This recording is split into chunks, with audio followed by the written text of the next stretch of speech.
পদত্যাগ করে দেশ ছেড়ে পালানো সাবেক প্রধানমন্ত্রী শেখ হাসিনাকে গ্রেপ্তার করেছে ভারতের নয়াদিল্লি পুলিশ। তিনি অবৈধভাবে ভারতে অবস্থান করছিল। স্পেশাল টাস্ক ফোর্স সদস্যরা গ্রেপ্তারের সময় একটি দেশি পিস্তল আর কার্তুজও উদ্ধার করে। জুলাই আগস্টের মানবতা বিরোধী অপরাধের মামলায় সাবেক প্রধানমন্ত্রী শেখ হাসিনাকে গ্রেপ্তার করেছে ভারতের নয়াদিল্লি পুলিশ। শেখ হাসিনাকে আশ্রয় দেয়ায় প্রধানমন্ত্রী নরেন্দ্র মোদীর ওপর ক্ষোভ বাড়ছে ভারতীয়দের মাঝে।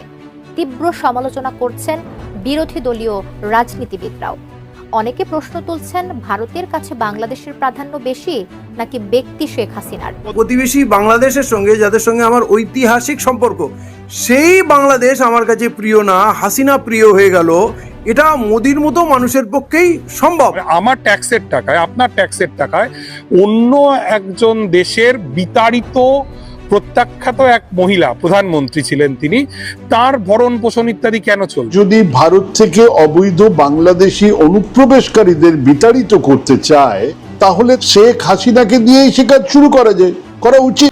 শেখ হাসিনাকে ভারত আশ্রয় দেওয়া উচিত হয়নি এবং ঠিক হয়নি, কারণ 24শে ছাত্র আন্দোলনের সময় ভারত প্রতিবেশী দেশ হিসাবে ছাত্রদের পাশে থাকার কথা ছিল এবং সাধারণ মানুষের পাশে থাকার কথা ছিল, কিন্তু তারা এটা না করে আমাদের বিরুদ্ধে ষড়যন্ত্র করেছে এবং তার কারণে কিন্তু ডাক্তার ইউনূস বিশ্ব মঞ্চে বিশ্ব নেতাদের সামনেই কঠোরভাবে ধুলাই করলো নরেন্দ্র মোদীকে এবং ভারতের সাধারণ জনগণ রাজপথে ঝাঁপিয়ে পড়েছে। তাদের কথা কিন্তু একটাই, শেখ হাসিনাকে গ্রেপ্তার করে বাংলাদেশে আবারও পাঠানো হোক। তো দর্শক, এই বিষয়ে ভিডিওর শুরুতে সেরকম কিছু অংশ দেখেছেন, এবার দেখবেন পুরো ভিডিও জুড়ে। তার আগে সবার কাছে একটা অনুরোধ, যারা আমার চ্যানেলে নতুন আসছেন অবশ্যই চ্যানেলটি সাবস্ক্রাইব করে দিবেন, পাশে থাকা বেল আইকনটি অল ক্লিয়ার করে বাজিয়ে দিবেন। তো দর্শক, চলেন একটা লাইক দিয়ে সম্পূর্ণ ভিডিওটা ধৈর্য সহকারে দেখতে থাকি। অন্যান্য গণহত্যাকারীরা বিভিন্ন জায়গায় পালিয়ে শেল্টার নিয়েছে, ভারতীয়রা চিরকালই তার নিন্দা জানিয়েছে, কিন্তু আজকের দিনে ভারতের চরিত্রটা একটু অন্যরকম। এখন ভারত নিজে গণহত্যাকারীদেরকে শেল্টার দিচ্ছে, এটা কিন্তু খুবই প্রবলেমেটিক। সেটা হাসিনা না অন্য কেউ, সেটা দেখার দরকার নেই। মানুষটা গণহত্যা করেছে, সেটা প্রমাণিত সত্য, সেটা সকলে আমার টিভির সামনে দেখেছি। আমরা দেখেছি যে আবু সঈদকে কিভাবে হত্যা করা হলো। সেই হত্যাকারীদেরকে ভারতবর্ষে রাখাটা ভারত রাষ্ট্রের একটি গঠিত অপরাধ বলে আমরা মনে করি। ভারতের ভূমিকা রাখা উচিত ছিল যে এরকম একজন মানুষকে বাংলাদেশের কাছেই রাখা, বা সে অন্য জায়গায় চলে গেলে চলে যায়। ভারতের এখানে নাক গলানোর কোনো উচিত ছিল না।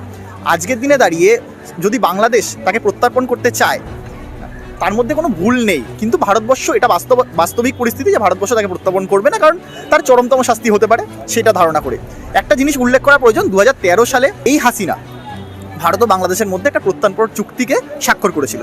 কি স্বাক্ষরে সেখানে কি ছিল, যে ভারতবর্ষে যদি বাংলাদেশের কোনো অপরাধী পালিয়ে আসে, তাহলে সেই অপরাধীকে ভারত বাংলাদেশ রাষ্ট্রের কাছে ফিরিয়ে দেবে। আজকের দিনে দাঁড়িয়ে হাসিনা কিন্তু তার নিজের তৈরি করা আইনকেই ভায়োলেট করছে, এবং হাসিনা ভারতবর্ষে, বাংলাদেশের একজন অপরাধী, সে ভারতবর্ষে পালিয়ে রয়েছে এবং ভারত সরকার তাকে প্রত্যর্পণ করছে না। বাংলাদেশের জনগণ যেই ভদ্রমহিলাকে কার্যত উৎখাত করে তাড়িয়ে দিল, একটা গণহত্যাকারী ভদ্রমহিলা, যিনি পরপর 3টে নির্বাচনে ভোট চুরি করে, ভোট লুট করে সরকারে এসেছিলেন, তার দায়টা আমরা ভারতীয়রা কেন নেব? তার জন্য আমরা কেন কোটি কোটি বাংলাদেশি মানুষের কাছে কেন আমরা ভারত বিদ্বেষের চাষ করব? আমরা তো এটা করতে পারি না। শেখ হাসিনার সঙ্গে তার দেশের জনগণের বোঝাপড়া, সেই জনগণ স্থির করবেন। আমরা কেন, মানে এই স্টেকটা, এই দায়টা আমরা কেন নেব? যার বিরুদ্ধে ইন্টারন্যাশনাল কোর্ট অফ জাস্টিস গণহত্যার মামলা, যার বিরুদ্ধে গোটা বিশ্বে যিনি ধিকৃত এই মুহূর্তে দাঁড়িয়ে, তাকে আমরা সেভ করতে যাব কেন? আমরা কেন পাশের বাড়ির জানলা দিয়ে নাক গলাবো? পাশের বাড়ির মধ্যে ধরুন স্বামী স্ত্রীর মধ্যে ঝামেলা হচ্ছে, আপনার কি রুচি যে আপনি তার মধ্যে নাক গলাবেন এবং গিয়ে স্বামীর বা স্ত্রীর পক্ষ নিয়ে অন্য পক্ষের গাল খাবেন? আমরা কেন খাবো? মানে আমি বুঝতে পারছি না। মানে আমার ট্যাক্সের টাকায়, আপনার ট্যাক্সের টাকায় অন্য একজন দেশের বিতাড়িত প্রত্যাখ্যাত এক মহিলা প্রধানমন্ত্রী ছিলেন, তিনি, তার ভরণ পোষণ ইত্যাদি কেন চলবে?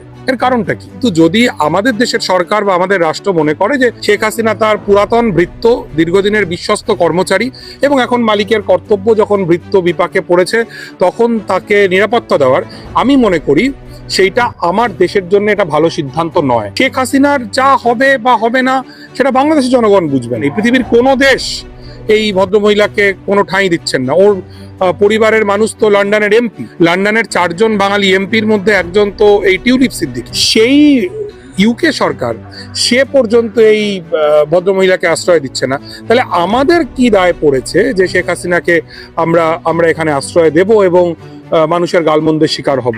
বাংলাদেশের মানুষের আমাদের তো কোনো প্রয়োজন নেই। আমরা বাংলাদেশের মানুষের সঙ্গে তাদের যে সরকারই আসুক, ডান বাম মধ্যম যাই আসুক, আমরা তাদের সাথে একটা সুস্থ স্বাভাবিক সম্পর্ক নির্মাণ করব। আমি মনে করি বাংলাদেশের মানুষের সঙ্গে আমাদের যে ঐতিহাসিক বন্ধুত্ব ছিল তার ছেদ ঘটার সবচাইতে বড় কারণ হচ্ছে শেখ হাসিনার প্রতি আমাদের পক্ষপাত। যদি আমরা এই পক্ষপাত না করি তাহলে বাংলাদেশ এবং ভারতের মানুষের সঙ্গে মানুষের, রাষ্ট্রের সঙ্গে রাষ্ট্রের সম্পর্ক অনেক স্মুথ। এবং প্রতিবেশী বাংলাদেশের সঙ্গে যাদের সঙ্গে আমার ঐতিহাসিক সম্পর্ক, সেই বাংলাদেশ আমার কাছে প্রিয় না, হাসিনা প্রিয় হয়ে গেল, এটা মোদির মতো মানুষের পক্ষেই সম্ভব। এটা যদি ভারত সরকারের ডিসিশন হতো, ভারতের স্বার্থ যদি নজরে রেখে করতো, তাহলে ওটা বাংলাদেশের আভ্যন্তরীণ ব্যাপার যে ওরা হাসিনাকে রাখবে না তাড়িয়ে দেবে। আমরা যেমন ভারতের অভ্যন্তরীণ বিষয়ে অন্য দেশ মাথা গলা পছন্দ করি না, সেরকম বাংলাদেশের কে প্রধানমন্ত্রী হবে, কে শাসক হবে, কে রাষ্ট্রপতি হবে, এটা বাংলাদেশের মানুষ ঠিক করুক না, আমরা তাদের মাঝখানে পড়বো কেন? আর বাংলাদেশ যখন তাদের ওই প্রধানমন্ত্রী হাসিনাকে উৎখাত করলো বা পালিয়ে আসলো, তাকে যখন পৃথিবীর কেউ জায়গা দিল না, পৃথিবীর অনেকগুলো ইসলামিক রাষ্ট্র আছে, ইউরোপিয়ান কান্ট্রি আছে, প্রচুর দেশে হাসিনা ভ্রমণ করেছে, সম্মানিত হয়েছে, কিন্তু যতক্ষণ সে বাংলাদেশের প্রধানমন্ত্রী ছিল, প্রধানমন্ত্রী হিসাবেই তার সম্মান হয়েছে। ভারতবর্ষ হাসিনাকে মর্যাদা দিয়েছে, অভ্যর্থনা জানিয়েছে বাংলাদেশের প্রধানমন্ত্রী হিসাবে, কিন্তু সেই পলাতক প্রধানমন্ত্রী যখন গণহত্যাকারীর তকমা নিয়ে ঘুরে বেড়াচ্ছে, তাকে মোদী সরকার কেন ভারতবর্ষে পুষে রেখেছে? এতে বাংলাদেশের মানুষের আক্রোশ বাড়ছে ভারতের প্রতি, কারণ বাংলাদেশের মানুষ তো হাসিনার বিরুদ্ধে। অতএব সেই হাসিনাকে যদি ভারতবর্ষের সরকার বা মোদী সরকার পুষে রাখে, এতে বাংলাদেশের সঙ্গে সম্পর্ক ছিন্ন হচ্ছে। হাসিনা একদিন থাকবে না, মোদী একদিন থাকবে না, আমি আপনি থাকবো না, কিন্তু ভারতবর্ষ থাকবে, বাংলাদেশ থাকবে।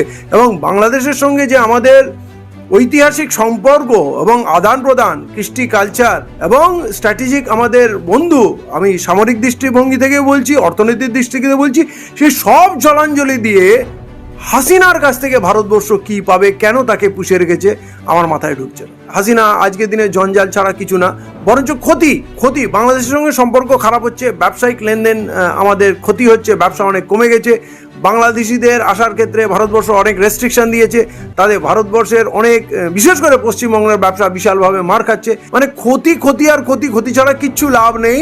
কিন্তু এত মাথা মোটা, এরা নিজের দেশের গত 10 বছরে যে ক্ষতি করেছে, একটা প্রতিবেশী তো আমাদের সঙ্গে নেই। নেপাল হিন্দু রাষ্ট্র ছিল, সে আজ আমাদের বন্ধু না। শ্রীলঙ্কা বন্ধু না, মলদ্বীপ বন্ধু না, পাকিস্তান চিরশত্রু, চায়নার সঙ্গে যুদ্ধ লেগে আছে, প্রায় আমরা যুদ্ধ করছি না বলে।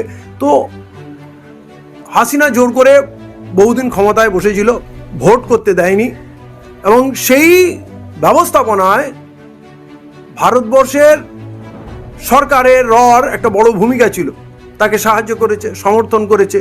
অতএব যখন রাগ হাসিনার উপরে, হাসিনার পিছনে যারা থাকবে তারপরেও রাগ থাকবে, এবং সেই বিদ্বেষটাকে আমরা বাড়িয়েই চলেছি এবং ওপেন করে দিয়েছি। হাসিনাকে তুলে আনার পর, তাকে সুরক্ষা দেওয়ার পর এটা পরিষ্কার হয়ে গেছে এই ভারত সরকার হাসিনার পিছনে। অতএব বাংলাদেশিরা যখন হাসিনার শত্রু, তাহলে ভারতবর্ষেরও শত্রু হয়ে যাচ্ছে, এবং এই শত্রুতা বেড়েই চলেছে। সেটাকে প্রশমন করার, সেটাকে কমিয়ে আনার ভারত সরকারের কোনো পরিকল্পনাই নেই, কোনো রাস্তা খুলতে পারছে না। বিঘ্নিত কি প্রায় ভেঙে পড়েছে। আজকে ভারতবর্ষের সঙ্গে না কূটনৈতিক সম্পর্ক, না ব্যবসায়িক সম্পর্ক, না রাজনৈতিক অবস্থান, না মিলিটারি স্ট্র্যাটেজিক কোনো আন্ডারস্ট্যান্ডিং, কিছু নেই, সবটা বিপক্ষে যাচ্ছে। যেই পাকিস্তানের নাম শুনলে বাংলাদেশিরা গাল দিত, শত্রু মনে করতো, কারণ ওরা গণহত্যা করেছিল, এটা তো ঐতিহাসিক শত্রু। সেই পাকিস্তান এখন বন্ধু মনে হচ্ছে। আপনি বুঝতে পারছেন, ভারতের প্রতি বিতৃষ্ণায়, ক্ষোভে, এই প্রতিক্রিয়ায় কিন্তু তারা বিকল্প হিসেবে পাকিস্তানকে। আমরা দুটো দেশের মধ্যে সম্প্রীতিটাকে কি করে বেশি করে গড়ে তুলতে পারি, তার বদলে আমরা নষ্ট করার জন্য চেষ্টা করছি খুব স্বল্প লোক, কিন্তু যেহেতু ভারতীয় গণমাধ্যমের একাংশ এটার সঙ্গে যুক্ত হয়ে পড়েছে, সেই জন্য একটু আতঙ্কর পরিস্থিতি আমার মনে হয়, আমার নিজের একটু ভয় লাগে। বাংলাদেশে একটা ক্রান্তিকাল চলছে, বাংলাদেশে একটা গণ অভ্যুত্থান হয়েছে, একটা সরকার সেখান থেকে সেটা পড়ে গেছে, তার প্রধান পালিয়ে চলে গেছে, তিনি আমাদের দেশে রাজনৈতিক আশ্রয় নিয়েছেন। আমরা সেই যে পরিস্থিতিটাকে বুঝতে হবে, সেখানে দুটো রাজনৈতিক দলের মধ্যে লড়াই আছে, সেই রাজনৈতিক দলের মধ্যে হিন্দু আছে, মুসলমান আছে, এবং আমরা জানি বাংলাদেশের হিন্দু সম্প্রদায়েরা মূলত কিন্তু আওয়ামী লীগের সমর্থক, মূলত মানে প্রায় 99% হিন্দুই আওয়ামী লীগের সমর্থক। ট্রাম্প যখন জিতলেন তখন ইউনিস নাকি ফ্রান্সে পালিয়ে গেছেন বলে ফেক খবর আমাদের এখানে একটি খুব নামী মিডিয়া তারা চালিয়ে গেছে ঘন্টার পর ঘন্টা। তার জন্য তারা